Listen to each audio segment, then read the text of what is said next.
नमस्कार, मैं हूं दिवाकर। क्या है देश का आदेश? जनता किसे चुनेगी देश का प्रधानमंत्री? इस पर बहस के लिए न्यूज 18 का कारवां पहुंच गया है बिहार के लोकसभा क्षेत्र किशनगंज से डिबेट शुरू करें उससे पहले देख लेते हैं क्या है किशनगंज का सियासी गणित।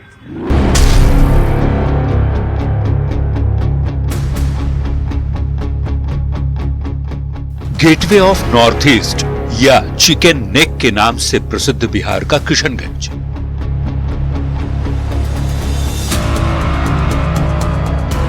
मुस्लिम बाहुल्य किशनगंज बिहार की एकमात्र लोकसभा सीट है जहां मोदी लहर में कांग्रेस चुनाव जीत गई। सीमांचल की इस सीट पर मुस्लिम वोटर ही किसी भी उम्मीदवार की हार और जीत तय करते हैं। किशनगंज लोकसभा क्षेत्र में कुल मतदाता 12,11,331 हैं, जिनमें पुरुष वोटर 6,24,524 हैं, जबकि महिला वोटर की संख्या 5,86,759 है, जबकि ट्रांसजेंडर वोटर की संख्या 64 है। किशनगंज लोकसभा क्षेत्र का सामाजिक समीकरण बिहार की बाकी सीटों से एकदम अलग है। किशनगंज में मुसलमान 70%, ओबीसी 11%, ईबीसी 6%, सामान्य 5% और एससी वर्ग के वोटर 8% हैं। यानी कि किशनगंज में सबसे बड़ा वोट बैंक मुसलमानों का है। 30% में बाकी हिंदू जातियां हैं, जिनमें सबसे ज्यादा वोट ओबीसी वर्ग का है। उसके बाद एससी यानी कि अनुसूचित जाति के वोटर हैं।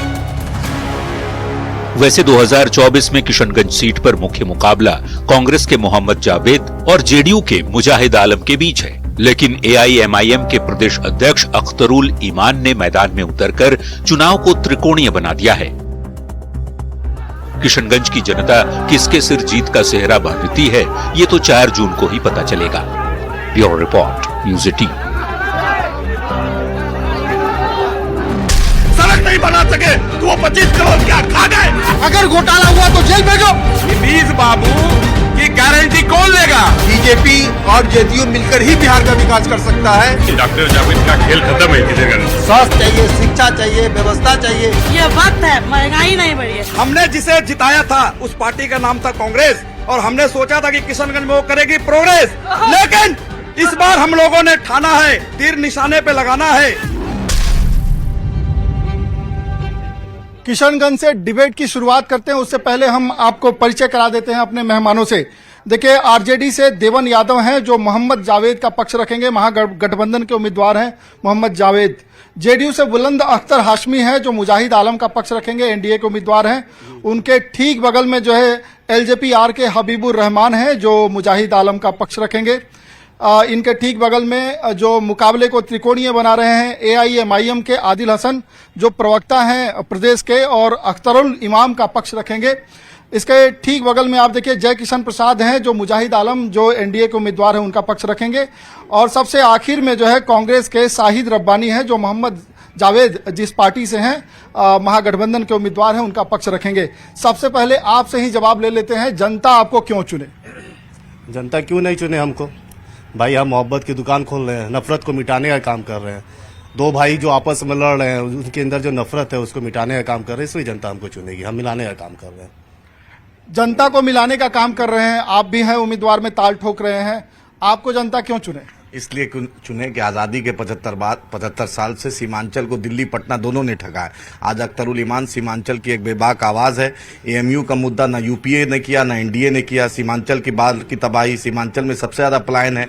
मोदी जी आरामको की फैक्ट्री गुजरात में लगाते हैं, लेकिन बिहार जो पिछड़ा राज्य है, बीमारू राज्य है, उसके लिए मोदी जी को कोई समय नहीं है। ना राहुल जी बोलते हैं ना प्रियंका जी बोलते हैं। मोदी जी का तो एजेंडा ही है कि 4% आरक्षण कर्नाटका का मुसलमानों का खत्म किया। तेलंगाना में उन्होंने बोला बीजेपी से, यही उनका हाल है। बीजेपी ने ना विकास किया, केंद्र में आपकी सरकार है, लेट करती है बीजेपी।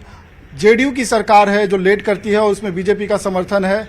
ना प्रदेश की सरकार ने कुछ किया ना केंद्र की सरकार ने किया, फिर जनता क्यों चुने एनडीए को? ये एआईएम का जो है ये एक छोड़ा हुआ शिगुफा है। भारत सरकार के जो हमारे यशस्वी प्रधानमंत्री नरेंद्र मोदी जी हैं, ये 10 साल से केंद्र में जो अपनी शासन कर रहे हैं, और इनकी जो भी योजनाएं हैं सब आम गरीब से जुड़ी हुई है।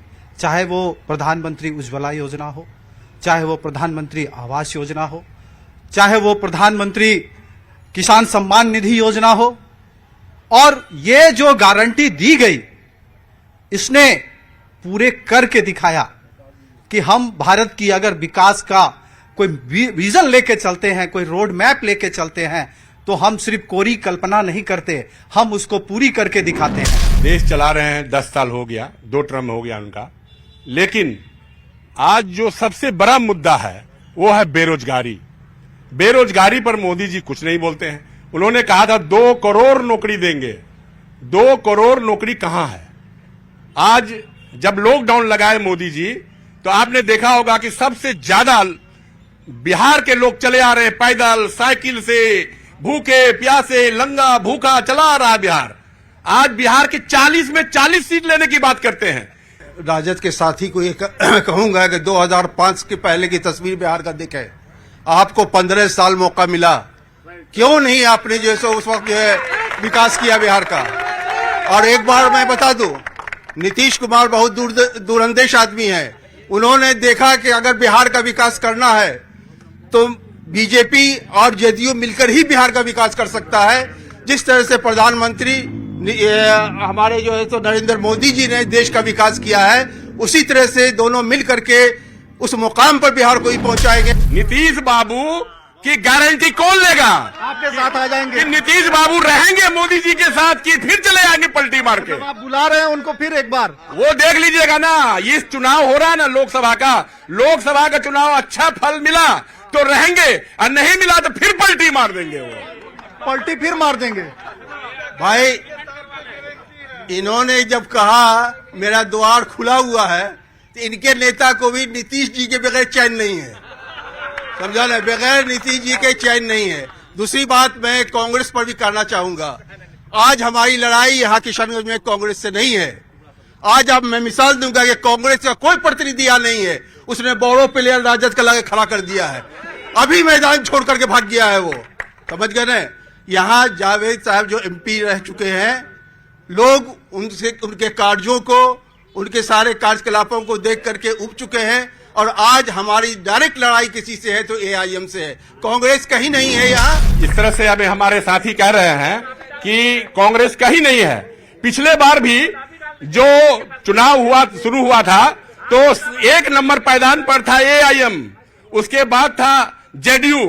कांग्रेस को बोल रहा था कि 3 नंबर पर है, लेकिन 3 नंबर के आदमी 1 नंबर हो गया और 1 नंबर का आदमी 3 नंबर हो गया। धर्म और मजहब के नाम से बांट देते हैं लोगों को, और बांट करके यहाँ पर एक हवा बना करके, जैसे मेरा कांग्रेस के मित्र बोला कि मोहब्बत के दुकान खोले हैं। मोहब्बत के दुकान से लोगों का भला नहीं होगा। यहाँ के लोगों को स्वास्थ्य चाहिए, शिक्षा चाहिए, व्यवस्था चाहिए, जो आपके पास आपका नेता नहीं कर पा रहा है। इसीलिए यहाँ के किशनगंज की जनता आवाम ने इस बार फैसला कर लिया है कि कांग्रेस को यहाँ से हटाना है और महागठबंधन ये एनडीए को सरकार को मजबूती के साथ हम लोग इस बार मजबूती के साथ जिता करके भेजना है। हमें पूर्ण विश्वास है। आपके साथी प्रवक्ता कह रहे हैं कि एमआईएम को लाना है। एमआईएम तो कोई दूर दूर तक नहीं है, ये तो हवा है। एक मीठा मीठा जो बात बोलते हैं कि जो गुलाबी कह रहे हैं कि दूर दूर तक नहीं है, और आपके सहयोगी हैं जेडीयू के, वो कह रहे हैं कि मुकाबला उन्हीं से है। बता रहे हैं हम कि मीठा मीठा जो गुलाबी उर्दू है, ये गुलाबी उर्दू से लोग पहले वाला नहीं है। हमें पूर्ण विश्वास है इस बार एनडीए की सरकार बनेंगे और किशन का तरीके होगा, बाहर का कहीं नहीं होगा, किशन का तरीके होगा।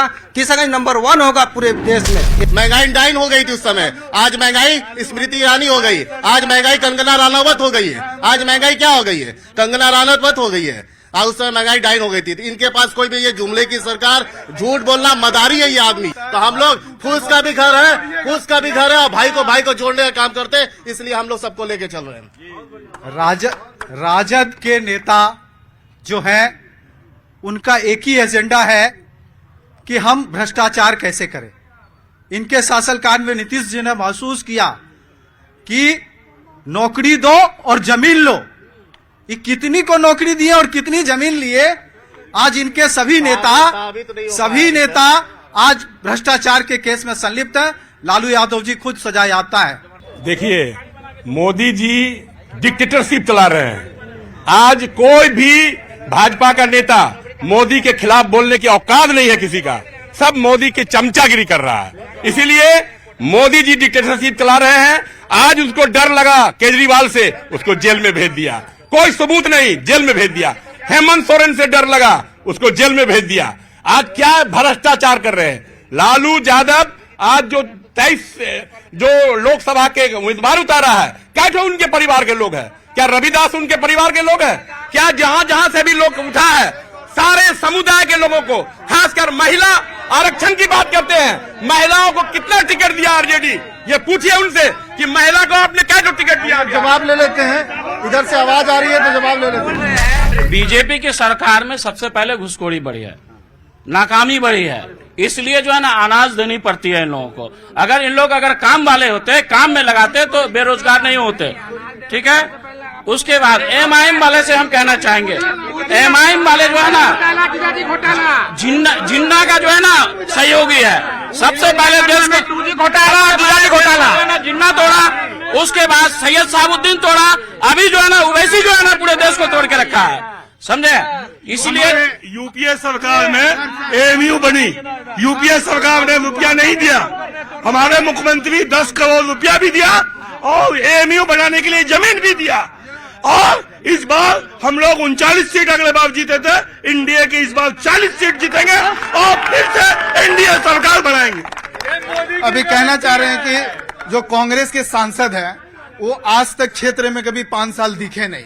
500 करोड़ रुपया जो भारत सरकार के द्वारा आया था वो पैसा वापस चले गया। अगर संविधान को बचाने का कोई काम करता है तो बैरिस्टर सुदीन ओवैसी साहब करते हैं। और आपको ये बताइए, हम ये बात पूछना चाहते हैं, सुनिए रुकिए, ये बात हम पूछना चाहते हैं। जब ये बोल रहा है कि ओवैसी जब ये विधायक को नहीं संभाल पाया तो यहाँ का जनता को क्या संभाल पाएगा? यहाँ 25 करोड़ मिला, सांसद महोदय को 25 करोड़ मिला, अपने घर के आगे का सड़क नहीं बना सके तो वो 25 करोड़ क्या खा गए? इम्पोर्टेंट बात करना चाहते हैं, एकदम इम्पोर्टेंट बात, जेन्युइन 2 बात पूछना चाहते हैं कि एमपी का चुनाव जो हो रहा है ये किस लिए? एमपी जनप्रतिनिधि चुन करके पार्लियामेंट जाएंगे। पार्लियामेंट क्यों जाएंगे? विकास के लिए, और विकास का पैसा लाकर क्षेत्र की विकास करेंगे। और जो एमपी 5 साल और 10 साल एमपी रह के और अपने क्षेत्र के विकास का पैसा सरकार को वापस कर दे, वैसा एमपी फिर दोबारा चाहिए? तेजस्वी यादव जी की सरकार, हम लोग महागठबंधन की सरकार अभी 17 महीना चलाया, 17 साल बनाम 17 महीने की जो अब देख लीजिए 5 लाख से अधिक नौकरी देने का काम किया। कौन घोटाला हो गया भाई? अगर घोटाला हुआ तो जेल भेजो, आरोप क्यों लगाते हो? जो बीजेपी, छोटा सा जवाब बीजेपी से लेते हैं, बीजेपी से छोटा सा जवाब लेके फिर उधर चलते हैं। मोदी जी ने युवाओं को रोजगार देने वाला बनाने के लिए स्टार्टअप योजना शुरू की और आप स्टार्टअप करना ही नहीं चाहते, आपके अंदर काम करने की इच्छा शक्ति नहीं है, तो क्या किया जाए? मुद्रा लोन बिना किसी गारंटी के 10 लाख रुपया का मुद्रा लोन दिया जाए। मोदी जी और उनके प्रवक्ता के पास सिर्फ जुमला, उसके अलावा कुछ नहीं। हम ये पूछना चाह रहे हैं आपके एमआईएम के जो प्रवक्ता है कि जब विधानसभा का चुनाव हो रहा था तब असदुद्दीन ओवैसी साहब क्या बोले थे कि रेलवे लाइन बिछा देंगे, एम्स लेके आ जाएंगे। जरा सा उनसे पूछिए कि वो अपने विधायक को नहीं बचा सके। जो आदमी अपने विधायक को नहीं बचा सकेगा वो हमारी जनता का क्या ही करेगा?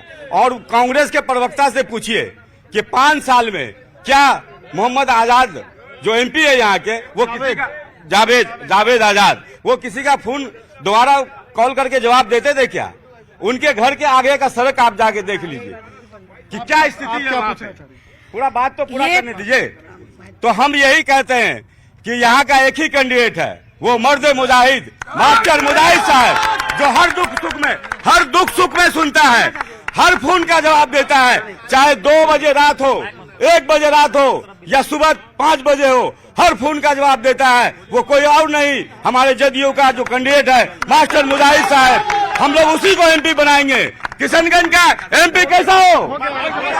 अभी जो 2014 से मोदी जी बने हैं, तभी सारे लोगों को नौकरी की जरूरत है कि इससे पहले भी नौकरी चाहिए था। नहीं, आपको जवाब देंगे, रुकिए। उसके बाद सबसे दूसरी बात ये है, जो जब नहीं, ये इनका उम्र कितना है, इनको क्या नौकरी हुई है? मुझे नौकरी हुई है और लोगों को नौकरी हुई है। अभी मोदी सरकार से ही नौकरी के सवाल क्यों? ठीक है। और दूसरी बात ये इन लोगों ने कहा जो बहुत महंगाई बढ़ गई है। पहले 70 रुपया मजदूर का मजदूरी हुआ करता था, अब 800 रुपया मजदूर की मजदूरी है, 600 रुपया मजदूर की मजदूरी है। तो महंगाई तो सब तरफ बढ़ी है ना, ये वक्त है, महंगाई नहीं बढ़ी है, ये सिर्फ वक्त गुजर रहा है, उसी हिसाब से चल रहा है। शोरगोल तो चलती ही रहेगी, जो शोरगोल है यहाँ कहने की बात है गंगा जमुना तहजीब, लेकिन ये गंगा जमुना तहजीब सारा चीज जो है चुनाव के समय खत्म हो जाती है। बात सबसे बड़ी ये है कि शोर कितनी भी हो जाए, शोर कितनी भी मचा ले, इस बार 400 पार की सरकार होगी, 400 पार एनडीए गठबंधन की सरकार होगी। और मैं युवाओं से कहना चाहती हूँ कि बेरोजगार आप लोग खुद बनना चाह रहे हैं, ना कि सरकार आप लोगों को बना के रखी है। मेरी बात कंप्लीट होने दीजिए। मैं ये कहना चाहती हूँ, अगर युवा बेरोजगार कैसे हैं, क्या आप 500 रुपया कहीं जाके पार्टी फंक्शन में खर्च नहीं करते हैं क्या? आप कैसे अपने आप को बेरोजगार बता रहे हैं? आप अगर बेरोजगार रहते तो आप अभी पेट्रोल डाल के यहाँ तक नहीं पहुँचते। आप कमा रहे हैं। मेरी बहन से, मेरी माँ से एक विनती है, आप आज भाजपा की कार्यकर्ता हैं तो आप 400 पार का नारा लगा रही है, लेकिन एक बात जान लीजिए, मेरी भी माँ है, बहन है, समाज है, पूरा देश है। देश की घरेलू महिला की जो स्थिति है, आज जो गैस सिलेंडर का दाम बढ़ा, आप दाम बढ़ा देते हैं 1000 और घटाइएगा 200। जो परिवार को आज यातना देने का काम कर रहा है वो तेजस्वी यादव, आरजेडी, लालू प्रसाद जी, जरा उनसे पूछिए कि हेना साहब के साथ इतना बदसलूकी क्यों कर रहा है। देखिए, साहबुद्दीन हेना साहब को आज लालू जी का 10 बार फोन किया, लेकिन उनको जो है वो प्रशांत किशोर ने सिखा दिया कि आप ट्रेंगुलर फाइट कीजिए, तब आप मुसलमान के वोट से केवल जीत जाइएगा। लेकिन आज भी वहां पर अंतिम दम तक हेना साहब को लालू जी ने टेलीफोन करते रहा कि आप लड़िए वहां से। और लालू यादव अगर साहबुद्दीन को किसी ने हीरो बनाया तो वो लालू यादव ने बनाया था हीरो। ये अगर साहबुद्दीन नहीं, उस समय में भी आप पता लगा लीजिए कि साहबुद्दीन किसके सह पर हीरो बना था। इसलिए साहब ये बात मत बोलिए कि साहबुद्दीन को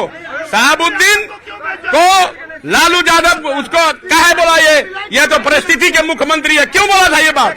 मेरा नेता तो लालू यादव है, ये खुद बोला था और दोबारा नीतीश जी भेज दिए उसको अंदर। लालू यादव को हीरो बनाने वाला कोई था तो शहाबुद्दीन था, उस मुकाम पर पहुंचाने वाला शहाबुद्दीन था वो, और उसी को जैसे लालू यादव ने किया। देखिए, मैं तो ना कोई प्रवक्ता हूँ, ना मैं कोई देने यहाँ आया हूँ लेक्चर, लेकिन एक बात तो तय है कि किशनगंज में एक बार क्लियर हो गया है पिक्चर। क्योंकि मैं क्या बताऊं, मैं अपने आंसुओं का दे नहीं सकता हिसाब। बह बह के बन गया यहाँ शहर में तालाब। हमने जिसे जिताया था उस पार्टी का नाम था कांग्रेस, और हमने सोचा था कि किशनगंज में वो करेगी प्रोग्रेस, लेकिन इस बार हम लोगों ने ठाना है, तीर निशाने पे लगाना है और एनडीए को 400 पे पार जाना है। बीजेपी सरकार में महंगाई तो इतनी बड़ी है कि वो जो टैक्स के नाम पे मुर्दे से कफन का टैक्स वसूलती है, और जो 15 लाख का जो वादा था वो 15 लाख कहाँ गया? वो 15 लाख कहाँ गया? वो 15 लाख चाहिए। और एक चीज सबसे बड़ा सवाल कि ये जीतने के बाद ये 5 साल में क्या करेंगे?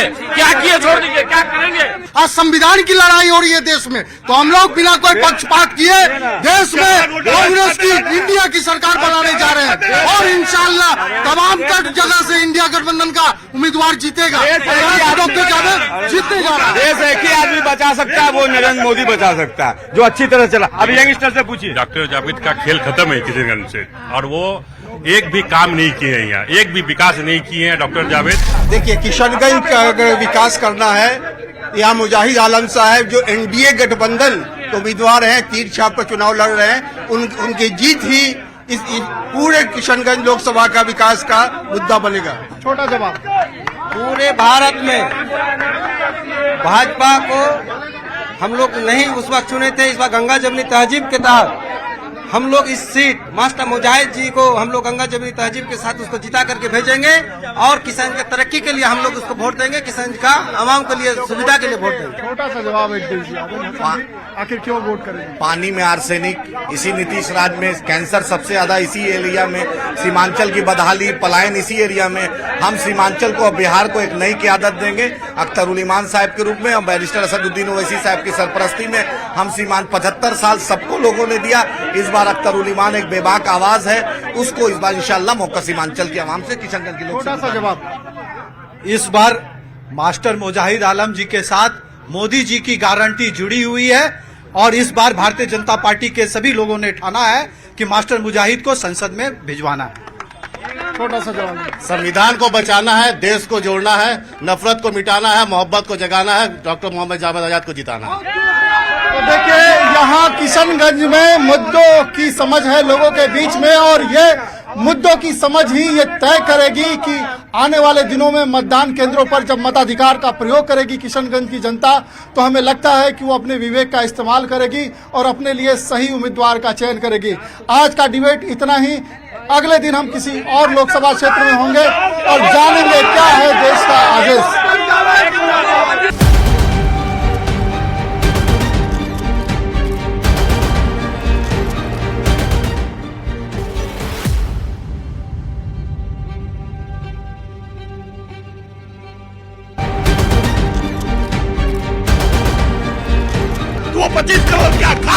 अगर घोटाला हुआ तो जेल भेजो। बीजेपी और जेडीयू मिलकर ही बिहार का विकास कर सकता है। डॉक्टर जावेद का खेल खत्म है किशनगंज। हमने जिसे जिताया था उस पार्टी का नाम था कांग्रेस और हमने सोचा था कि किशनगंज में वो करेगी प्रोग्रेस, लेकिन इस बार हम लोगों ने ठाना है, तीर निशाने पे लगाना है